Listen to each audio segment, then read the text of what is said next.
ભરૂચ શહેર બી ડિવિઝનમાં અત્યારે સાંજના લગભગ 10:30-11 વાગ્યાની આસપાસ એક મેસેજ મળ્યો પોલીસ કંટ્રોલ રૂમમાં કે બે ટોળા ભેગા થઈ ગયા છે બે કોમના અલગ અલગ જગ્યાએ, અને વિષય જે આવ્યો એ ઝંડા લગાવવા બાબતનો વિષય ધ્યાન ઉપર આવ્યો હતો. કંટ્રોલમાં મેસેજ આવતા તાત્કાલિક બી ડિવિઝન પોલીસ અને LCB, SOG, DYSP સહિતના તમામ પોલીસ ફોર્સ આ જગ્યા ઉપર આવી ગઈ.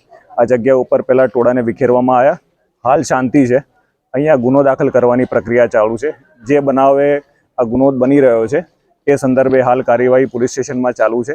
જે લોકો વિરુદ્ધ આક્ષેપ થયા છે તમામને ડિટેન કરવામાં આવ્યા છે. એ દરેકના શું રોલ્સ છે, દરેકની શું જવાબદારી છે, અને જે રેકોર્ડિંગ અમને CCTV કે વિડીયો મારફતે મળી રહ્યા છે એના આધારે ગુનો દાખલ કરીને આગળની કાર્યવાહી ભરૂચ પોલીસ કરી રહી છે. હાલ અહીંયા માહોલમાં શાંતિ છે.